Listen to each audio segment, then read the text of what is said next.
I'm David Christopher Lee, and I'm here with the legendary Paul Oakenfold, better known as the godfather of house music. Thanks so much for joining us, Paul. Yeah, thank you for interviewing me. So, what is your inspiration? My inspiration started with being around. My father was a musician, so I grew up as a young boy being in the house. There was my father and his friends as a band, we were playing together. My mum was cooking, so my inspiration came from that moment. I'd like to think that as I get older, you know, being in the studio, being inspired to make music just comes from situations. Who were some of the artists that you grew up with listening to? At my house, I was listening to Elvis and Beatles when I was 5, 6, and my parents were certainly playing those kind of records in the house. But what I grew up with was different. It was more urban, jazz, funk, soul. That was the music that I grew up with, that I really enjoyed. And it wasn't dance music, it was more American soulful music. So if you were to describe your music style to somebody that hasn't heard your music, how would you describe it? My style of music and what I enjoy playing or making is melodic, emotional sounds. And out of that can come, whether it's trance, house, whether I'm remixing rock records, whether I just done a Drake remix. So it can be different sounds, but the overall style is melodic style. How would you say you create emotions when you play your music? That's an interesting question, because that's exactly what I'm trying to do. I'm not wanting you to stand there and listen to me. I'm wanting you to open up and feel what I'm playing and let me take you on a journey. And that journey is through music that is a creative moment that I'm trying to find where I do connect. And not every track I'm going to play you're going to like or connect with, but over 2 hours I generally can get you, find you, and take you with me. For sure, I've heard you play before, and it's definitely a lot of fun. I always see people dancing, people are laughing, people are having the time of their life. Yeah. When you go into a room, how do you read the crowd? Like, how can you tell, what type of music to play? I'm looking at country. The demographic, situation. I'm looking at various, always looking and listening and figuring it out before I even get to the turntables.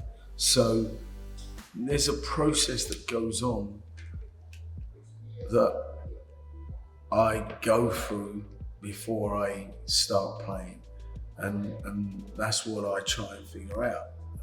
And then if I can lock that down, and then I can go where I want to go. Look, I don't really have a set in my mind. Why? In case you start playing tunes that don't work. For instance, I played on Saturday to an older demographic in a commercial venue.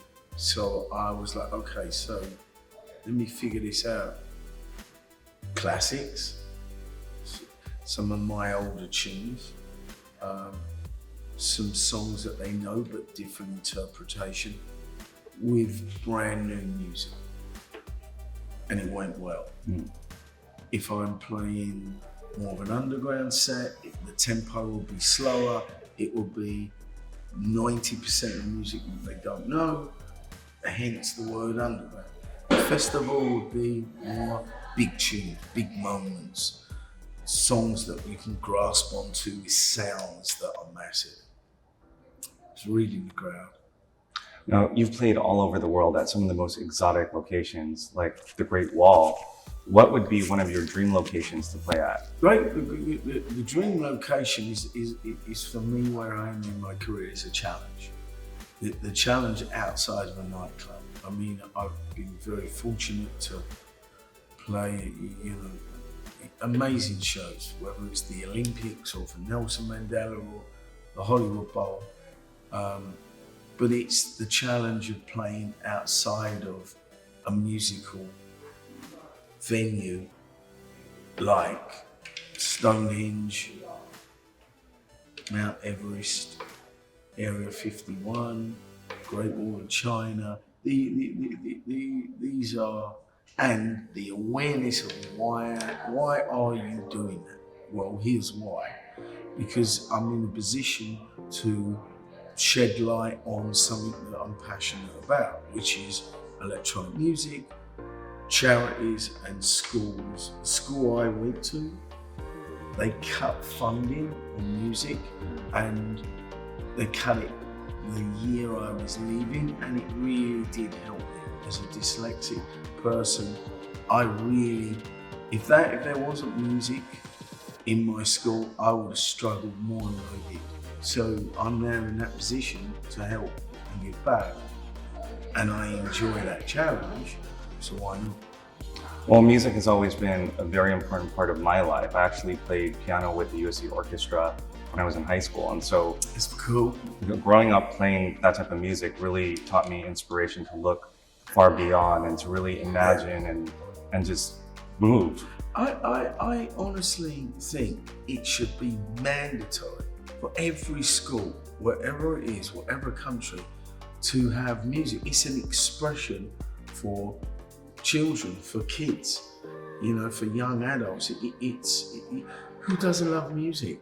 And where music takes you, and the challenges of music, and the artistic side of making music, and the way you feel when you just sit there and you play that piano line, and you're like, wow, I'm part of something here, and it brings so much more to the table. And yet it always seems to be, I don't know about America, but in England, it always seems to be the first thing that they want to cut is arts. And I'm like, why? Why would you want to cut arts? Well, that is such a mystery. I have no idea. But let's hope there's a movement and a change. So what sort of story are we going to see unfold with Perfectoverse, and how is it like filming today? Well, the story we're going to see is an exciting story, I'm sure, you know, and today was really interesting because the first part of today was me performing. I've done this, you know, performing to cameras, 360, and performing to something that's going to live in a different world. The second part was really strange for me, and I had to get into a character for a role that I'm playing. There is nothing around me. It's all about my imagination. So I am performing for the next few generations, or the young generation that are really into this world. I'm getting into this world, the Oculus of the world, the metaverse. So for me, it was challenging because I'm like, okay, so imagine that I'm in a recording studio. Imagine I'm making music. Imagine I'm hitting certain cues. And what are those cues? It's the vocals coming in, or it's fun. It's fun. There's a guitar on one of the songs that I played, so I pick up an imaginary guitar and I play it. That's what Perfectoverse is about. That's what the metaverse is about.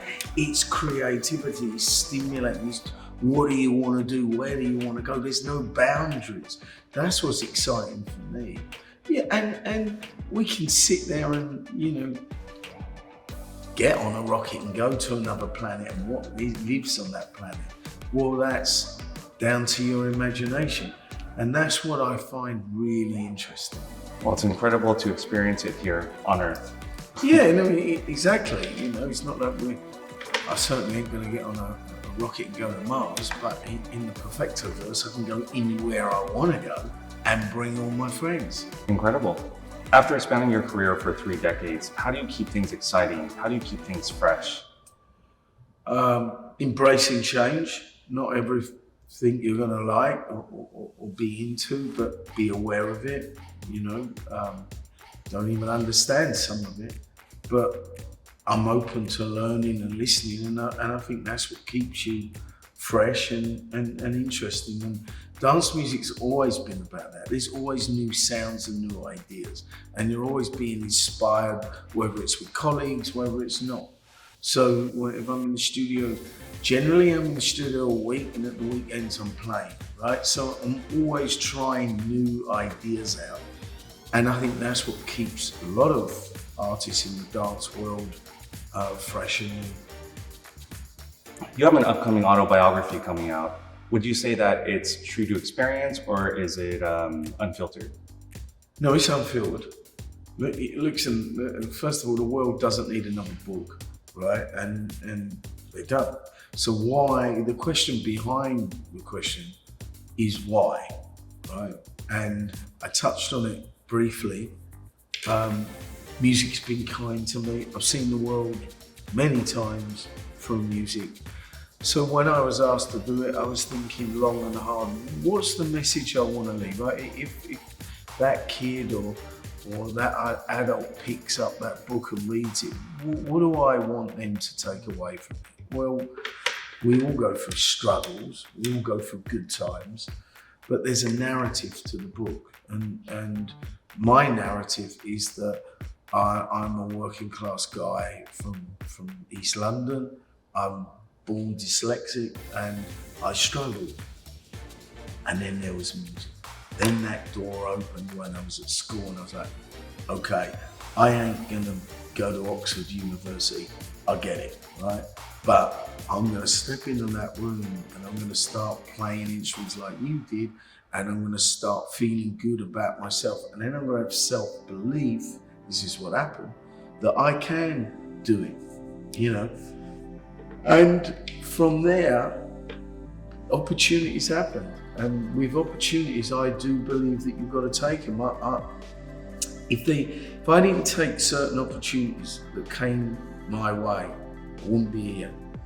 When I got offered to score a $19 million movie called Swordfish, I'd never score a movie. I was nervous. I was like, can I do it? I don't know. I don't want to let anyone down.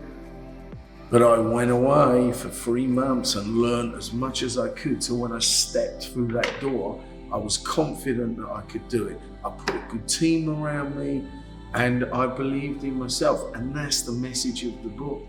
Whatever you do in life, you've got to believe in yourself. Because generally people ain't gonna do much for you.